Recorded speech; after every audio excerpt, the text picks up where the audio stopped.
제가 오늘 본문에 있는 말씀 시편 제19편은 수십 번을 읽었을 거예요. 영어로도 읽었고 한국말로도 읽었고 히브리어도 읽었고 읽어봤는데 이번에 준비하면서 새로운 것을 느꼈다고 하는 것은 목사도 성경을 암만 연구해도 맨날 새로운 것을 찾을 수밖에 없죠. 여호와는 어떤 분인가? 하나님은 어떠한 분인가? 시편 제19편의 1절에는 하나님의 일, 우주를 창조하시고 세계를 다 창조하신 work of the Lord. 4절에 가서 보니까 하나님의 말씀, 하나님의 말씀이 선포되었다. 이걸 보면서 시편 19편은 2부로 나누어져 있는데 1절서부터 6절까지 하고 2부는 7절에서 14절까지인데 1부에는 하나님이라고 하는 단어가 계속 나오죠. 엘로힘. 7절 이하서부터는 여호와라고 하는 이름이 계속 나와요. 하나님이 아니고 여호와. 이거를 생각하다 보니까 하나님은 엘로힘, 즉 위대하시고 능력이 많으시고 창조하시고 인간으로서 감히 접할 수 없는 상천지하에 전지전능하신 분이기 때문에 감히 작은 나 같은 사람이 그 하나님하고 접촉하기 어려워요. 그런데 야훼, 여호와, 제호바, 주님이라고 하는 표현으로 인자하시고 인간을 사랑하시고 인간에게 예배를 받으시기 원하시고 함께 동행하시기를 원하시고 교제하기를 원하시는 그분이 바로 여호와, 제호바, 야훼예요. 오늘 1부는 너무 거룩하고 너무 성스럽고 너무 어렵기 때문에 우리가 그분을 접근하기가 어렵기 때문에 2부에 7절 이하에 있는 말씀으로 그 하나님이 어떠한 하나님인가 생각을 해보려고 하는데요. 미국의 기독교 방송 굿뉴스 브로드캐스팅에서 조사했는데 일주일에 사흘 이상 성경을 읽는 사람의 특징이 나와요. 첫째로 일주일에 나흘씩 성경 보는 사람은 수월 과음이죠. 과음은 62%가 줄어든대요. 그게 성경 보는 사람은 술하고는 멀어지는 거예요. 두 번째로 바람 피는 게 59%가 사라진대요. 세 번째로 거짓말이 28%가 줄어든대요. 성경 나흘씩 보는 사람은. 헌금은 잘 들어보세요. 성경 보는 사람들은 헌금을 416%가 늘어난대요. 다섯 번째로 성경을 일주일에 4번 보는 사람은 228%를 전도를 더 한대요. 성경 보는 사람하고 안 보는 사람하고 우리의 인생관이 달라지는 거죠. 또 외로움은 성경 보는 사람은 30%가 덜 외롭대요. 불안감은 13%가 덜하고 양육에는 231%가 더 참여하고 부정적인 생각은 31%가 줄어들고 죄책감은 26%를 덜 느낀대요. 성경 보세요. Heavens declare the glory of God. 시편 19편 1절에 나오는 말씀이에요. 영어 성경으로 나오는 거 보면은 우주가 하늘나라, 하늘이 하늘을 선포하고. 그렇기 때문에 여호와는 인자하시며 여호와는 성실하시며 여호와는 공의로우시며 여호와는 사랑이 풍성하시고 생명의 원천이시며 여호와는 광명이요 여호와는 악행자를 물리치시고 여호와는 나의 목자라고 그랬어요. 하나님이 나의 목자가 아니라 여호와가 나의 목자라고 그랬어요. 대신 하나님 엘로힘은 하나님은 영이시고 하나님은 절대적이고 하나님은 거룩하시고 하나님은 전지전능하시고 하나님은 창조주시고 하나님은 편재적이고 하나님은 모든 것을 초월하시는 분이에요. 그러니까 그런 하나님을 내가 접근하기가 어려워요. 그러나 여호와, 제호바, 야훼 하나님은 내가 매일 아침 접근할 수 있지요. 오늘 2시 30분에 일어나서 하나님 앞에 기도하면서 아주 친하게 지냈어. 하나님하고 나하고는 친해요. 매일 성경 보죠. 매일 기도하죠. 매일 전도하죠. 그렇게 하나님하고 나하고는 굉장히 가까워요. 안 믿어도 좋아요. 나는 하나님하고 가까워. 내가 잘나서도 아니고 내가 똑똑해서도 아니고 나 같은 죄인이 죄라고 하는 것을 깨닫고 그 독생자 예수를 구세주로 영접하고 난 이후에는 성경이 읽어지고 싶고 전도하고 싶고 남에게 나누어주고 싶고 나보다 남을 먼저 생각하는 마음을 주시는 것도 여호와 하나님이 나하고 함께 하시기 때문인 줄 믿으시면 아멘 하시기 바랍니다. 첫 번째 대지를 보시면은 여호와의 율법은 시편 19편 7절이에요. 여호와의 율법은 완전하여 그 영혼을 소성케 하고 여호와의 증거는 확실하며 우둔한 자로 지혜롭게 한다고 그랬어요. 이 세상에 완전한 건 하나도 없어요. 그러나 하나님의 율법은 완전하다고 그랬어요. 십계명, 제1은 나 외에 다른 신들을 있게 하지 말아라 그랬어요. 다른 신들 갖지 말아라. 두 번째는 우상을 만들지 말라고 그랬죠. 세 번째, 너의 하나님 여호와의 이름을 망령되게 하지 말라고 그랬어요. 안식일을 지키라고 그랬어요. 거룩하게 지키라. 주일을 성수하라는 얘기지. 1, 2, 3, 4는 인간과 하나님과의 사이예요. 다섯 번째서부터 뭔가 하면은 참 중요하지요. 네 부모를 공경하라. 여섯 번째, 살인하지 마라. 일곱 번째, 간음하지 마라. 여덟 번째, 도둑질하지 마라. 아홉 번째, 네 이웃에 대하여 거짓 증거하지 말라. 열 번째는 네 이웃을 탐내지 말라. 이게 십계명이야. 하나님이 모세에게 준 십계명이 5,000년이 지났는데도 불구하고 바꿔지질 않는 거예요. 왜? 하나님의 율법은 완전하다 그랬어. 그런데 두 번째로 하나님께서 우리들에게 새 계명을 주신다 그랬어. New Law. 요한복음 13장 34절에 새 계명을 너에게 주노니 서로 사랑하라. 내가 너희를 사랑한 것 같이 너희도 서로 사랑하라. 그래서 두 번째 계명이에요. 첫째 하나님 사랑, 두 번째 이웃 사랑이에요. 신약에 와서 하나님께서 새로 계명을 주셨는데 모든 십계명이 이 두 계명에 달려 있는 거예요. 이게 필러, 이게 기둥이에요. 대들보. 하나님 사랑, 이웃 사랑, 그거 하면은 모든 게 다 완전해지요. 그렇기 때문에 내 이웃을 내 몸과 같이 사랑하라 하셨으니 이 두 계명이 온 율법과 선지자의 강령이라고 그랬어요. 하나님을 모르고서 인간이 완전한 행동을 할 수가 없죠. 생명, 새 계명을 준다.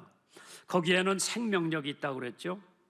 그렇기 때문에 영혼을 소생케 하고 어제 내가 죽었던 지옥 갈 사람이 예수 믿고 난 다음에 나는 소생한 거예요. 새로 된 사람이요. 이전 것은 지나갔으니 보라 새 것이 되었도다. 나 새 사람이요. 옛날 김장환이가 아니에요. 새로 태어났고 새로 피조물이 됐기 때문에 나는 생명력이 있습니다. 왜? 예수 그리스도가 나의 생명이시기 때문에 내가 생명력을 가지고 있는 거죠. 로마서 6장 23절에 죄의 삭은 사망이요 하나님의 은사는 그리스도 예수 안에 있는 영생이라고 그랬어요. 그렇기 때문에 갈라디아서 2장 20절에 바울 사도가 내가 그리스도와 함께 십자가에 못 박혔나니 그런즉 이제는 내가 산 것이 아니요 오직 내 안에 그리스도께서 사신 것이라. 이제 내가 육신 가운데 사는 것은 나를 사랑하사 나를 위하여 자기 몸을 버리신 하나님의 아들을 믿는 믿음 안에서 사는 것이라고 그랬어요. 바울 사도가 나는 매일 죽는다고 그랬어요. 왜? 그래야 내 안에 있는 예수가 생명력이 있는 거죠. 내가 살고 예수 안에 있는 내 생명이 죽으면은 나는 걷사난 거지요. 그러나 나는 죽고 내 안에 있는 예수가 살아있을 때에 나는 하나님의 계명을 지킬 수가 있고 실천에 옮길 수가 있는 줄 믿으시기 바랍니다. 한국에 처음으로 복음을 전하러 와가지고 순교 당한 선교사가 있는데 그 선교사 이름이 타마스요. 들어보셨어? 타마스 선교사. 대동강에 배 타고 들어오다가 우리나라 사람들한테 그 배가 다 타고 타마스 선교사가 성경을 잔뜩 안고 와서 성경을 바닷속으로 던지고 타마스 선교사도 쫄병에게 칼에 맞아 죽었지요. 그는 26살의 꽃다운 나이에 선교사의 피를 흘리면서 한국 개신교의 첫 번째 순교자입니다. 토마스 선교사가 죽었을 때에 박춘권이라고 하는 쫄병, 병졸이 그를 죽였죠. 박춘권의 심경이 변화가 일어나기 시작합니다. 아니, 그 책이 도대체 무슨 책이길래 죽어가면서도 내게 그렇게 건너주려 했을까 생각하면서 동료들 몰래 대동강변에 가서 그 성경을 줘가지고 집에 와서 읽기 시작한 거예요. 열심히 성경을 읽다가 예수를 믿고 훗날 안주교회의 영수가 됐어요. 영수는 장로 되기 직전이에요. 영수가 되었죠. 그런데 또 하나 기적인 것은 자기 조카 이영태라고 하는 조카가 있었는데 그 성경을 조카에게 읽으라고 그래가지고 조카가 그 성경을 읽고 예수를 믿고 숭실대학교에 입학을 합니다. 졸업을 하죠. 레놀드라고 하는 선교사가 있었어요. 레놀드 선교사 밑에 그때는 조사라고 그랬어요. 전도사 노릇을 하면서 지금 여러분이 가지고 있는 성경책 3분의 2를 번역하는데 공헌한 사람이 바로 박춘권 병졸의 조카였습니다. 결국 26살의 토마스 선교사의 순교의 피가 하늘의 미랄이 되어 오늘 한국 교회를 이만큼 이루어 놓은 줄 믿으시기를 주님의 이름으로 축원합니다. 요한복음 12장 24절에 내가 진실로 진실로 너에게 이르노니 하늘의 미랄이 땅에 떨어져 그대로 있으면 아무 열매를 맺지 못하지만 그 열매 하나가 죽음으로써 그 씨 하나가 죽음으로써 거기서 많은 생명이 태어난다고 하는 말씀. 두 번째 제지 여호와의 증거 Testimony of the Lord 확실하다고 그랬어요. 여호와의 율법은 완전할 뿐만 아니라 여호와의 증거는 확실하다고 그랬어요. 우둔한 자에게 지혜롭게 해주는 것이 여호와의 증거, the testimony of the Lord. 세상 만사는 확실한 것 없어요. 우리의 생명도 언제 갈지 몰라. 코로나도 언제 끝마칠지 몰라요. 그러나 확실한 거 하나가 있어. 사람은 태어나면 죽는다고 하는 걸 확실해. 안 믿어도 좋아. 여기 있는 사람 앞으로 100년 후에 있는 사람 하나도 없을 거예요. 여러분들 다 죽어. 그거 하나는 확실해. 히브리서 9장 27절에 한 번 죽는 것은 사람에게 정하신 것이요 그 후에는 심판이 있으리라. 인간은 다 죄인이라고 하는 것도 확실해요. 세상에 의인은 없나니 한 사람도 없다고 그랬어요. 모든 사람의 죄를 범하였음에 하나님의 영광에 이르지 못한다고 그래서 김씨, 이씨, 박씨, 안씨 우리 다 죄인이요. 한 사람도 죄 없는 사람 여기 하나도 없어요. 우리 다 죄인이요. 그러나 그 죄인이 하나님 앞에 와서 무릎 꿇고 예수를 영접하면은 하나님의 자녀가 되는 권세를 주신다고 그랬죠. 그거 믿으면 돼요. 그렇기 때문에 성경 가운데 있는 하나님의 증거는 믿어도 돼요. 왜? 그것보다 확실한 거는 이 세상에 아무것도 없어요. 하나님은 무소부재하시고 전지전능하신 분이라 하나님의 약속은 믿어도 돼요. 거기다 하나님의 여호와의 말씀은 지혜를 준다 그랬죠. 우둔한 자로 지혜롭게 한다. 야고보서 1장 5절에 너희 중에 누구든지 지혜가 부족하거든 모든 사람에게 후히 주시고 꾸짖지 아니하시는 하나님께 구하라 그랬어. 지혜가 모자라면 구하라 그랬어. 지식은 선생님한테 배우는 거예요. 지혜는 하나님이 주시는 거예요. 헨리 4세, 영국의 헨리 4세의 왕비가 사치에만 몰두하고 다른 거는 생각하지도 않는데 의복에 황금 보석을 장식하고 금과 은 이거 다 달고 다니는 왕비가 있었어요. 이제 왕이 전략 명령을 공포했어요. 그런데 좀처럼 실행되지 않기 때문에 더 효과를 잇기 위해서 지혜를 모은 것이 단서 하나를 붙였어요. 그 단서가 뭐냐? 매춘부와 소매치기만 제외하고 발표를 했습니다. 즉시 효과가 나타나더래요. 매춘부는 그렇게 입고 다녀도 되고 소매치기도 그렇게 입고 다닌다니까 왕비가 그 다음부터는 그렇게 사치한 것을 달지 않았다고 그러죠. 솔로몬 왕이 누가 주의 이 많은 백성을 재판할 수가 있사오리이까 지혜로운 마음 종에게 주사 주의 백성을 재판하여 선악을 분별케 하옵소서. 열왕기상 3장 9절에 있는 말씀이에요. 그러니까 하나님이 솔로몬 왕을 사랑한 거예요. 저 지혜가 부족하니까 이 하나님의 백성을 올바로 인도하고 올바로 판결하고 공의를 할 수 있도록 저에게 지혜를 달라고 그랬어. 2조 정조 때 유명한 재상이 있었다고 그랬죠. 그 사람 이름이 이문원이래요. 그가 7살 때 얘기요. 사람은 자랄 때 보면 떡잎부터 한다고 그러죠.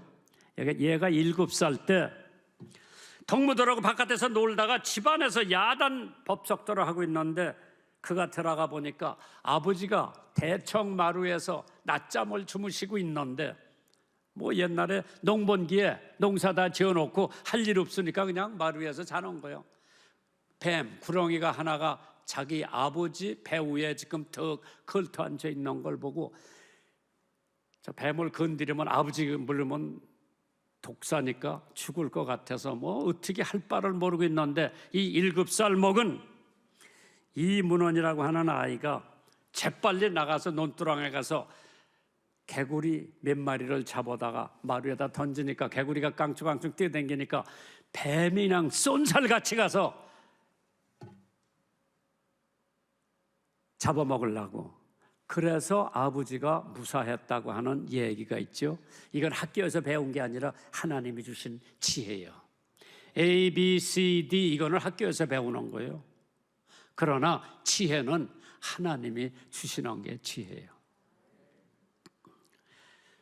형제들아, 너희 가운데 성령과 지혜가 충만하여 칭찬 듣는 사람 7을 택하라. 우리가 이 일을 저에게 맡긴다고 그랬어요. 집사 7명 택할 때 지혜 있는 사람을 택해라 그랬어요. 세 번째, 여호와의 교훈은 Instruction of the Lord. 정직하여 마음을 기쁘게 하고 여호와의 계명은 순결하여 눈을 밝힌다고 그랬어요. 미국의 한 조그마한 시골 교회에 주일학교 예배 시간이 되었습니다.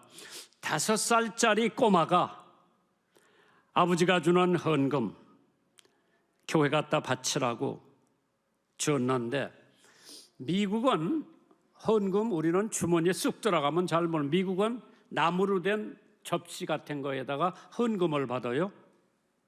그 돈을 얼마든지 집어갈 수 있지. 요 5살 먹은 애가 아버지가 준 헌금도 넣지 않고 헌금하는 척하고 거기 있는 돈을 자기가 훔쳐서 집에 돌아오다가 사탕도 사 먹고 먹을 거 사 먹고 다 사 먹었죠. 집에 돌아왔을 때 아버지가 헌금 잘했지? 예, 잘했습니다. 거짓말한 거예요. 아버지가 계속 물어봅니다. 헌금 했지? 예, 했습니다. 거짓말을 얼마나, 아버지가 걔가 거짓말 안 하고 속인 걸 알거든. 회차리를 가지고 엄청 때렸어요. 그후부터 그 아이는 다시는 거짓말 안 한다고 생활 신조로 삼았어요. 그 아이가 후에 조지아 주지사가 됐고 미국의 대통령이 되는 지미 카터예요. 지미 카터는 대통령 선서할 때 미가서 6장 8절에 손을 얹고 선서를 합니다. 여호와께서 구하시는 것이 오직 공의를 행하며 인자를 사랑하며 겸손히 네 하나님과 함께 행하는 것이 아니겠느냐. 미가서 6장 8절에 손을 얹고 하나님 앞에 선서를 한 거예요. 그 사람 대통령 때 별로 인기가 없었어요. 그 대통령 끝났고 난 다음에 돌아다니면서 헤브텟 사랑에 집져주기를 하면서 미국에서 역대 대통령들 중에서 그래도 인기 받는 대통령이 됐죠. 우리나라의 남강 이승훈 선생님은 많은 사람들에게 존경받는 분이죠. 그가 평양도에서 있을 때 삶이 어려웠어요. 평양도의 제일 부자를 찾아가서 돈 좀 빌려달라고 그래서 내가 장사를 해가지고 갚은다고. 그런데 그때 청일 전쟁이 일어났어요. 그게 다 피난 갔기 때문에 자기가 물건 다 사다 놓고 장사 하루도 해보지 못하고 다 날렸어요. 후에 다시 찾아와, 전쟁 끝난 다음에 다시 찾아와서 생활이 굉장히 어려우니까 그 부자를 다시 찾아갔어요.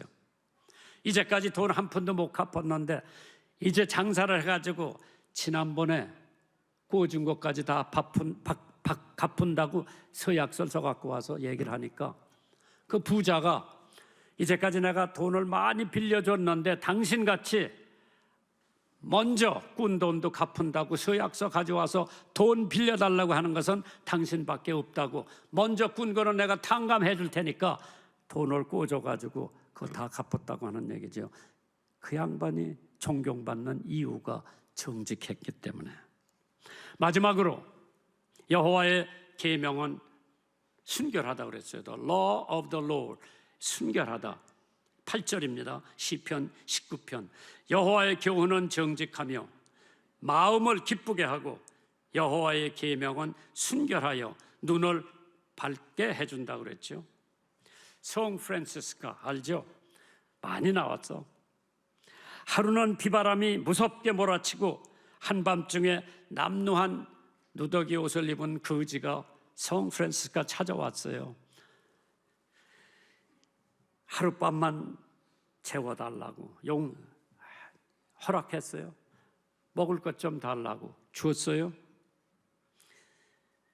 성 프란시스와 한 방에서 자게 해달라고 쾌히 승낙을 했답니다. 그랬더니 추운이 한 침대에서 자겠다고 하여 그 거지를 보니까 코가 문드러졌고 손이 다 됐고 문둥병자예요. 성 프란시스카가 같은 침대에서 나병 환자 같이 잤어. 아침에 일어나서 기도하려고 성 프란시스카 보니까 거지가 없어졌어. 핏자국도 없어. 고름자국도 없어. 성 프란시스가 무릎을 꿇고 기도합니다. 주님, 저 같은 미천한 존재와 함께 주무시다니요. 이 죄인이 그 기쁨을 무엇으로 표현하리이까? 예수님인 거 모르고 예수님하고 같은 침대에서 잔 거예요. 그의 순결하고 깨끗한 마음은 주님과 함께 동숙할 수 있는 특권의 사람이 되었습니다. 여호와의 계명은 순결할 뿐만 아니라 눈을 밝힌다 그랬어요. 우리의 눈처럼 오염된 것은 이 세상에 없다고 봐요. 좋은 것만 보고, 멋있는 것만 보고, 좋은 자동차만 보고 내 눈이 오염된 거예요. 그래서 잠언 4장 19절에 악인의 길은 어둠 같아서 그가 거쳐 넘어져도 그것이 무엇인지 깨닫지 못한다 그랬어요. 페스탈로치가 눈이 밝으면 전신이 밝습니다. 그렇지만 눈이 어두우면 전신이 어둡고 그 하는 일이 모두 어두움에 속한다 그랬어요. 내가 지금 기도하는 것은 우리의 지도자들이 다 눈이 좀 밝았으면 좋겠어. 부정과 부패 일수하세요.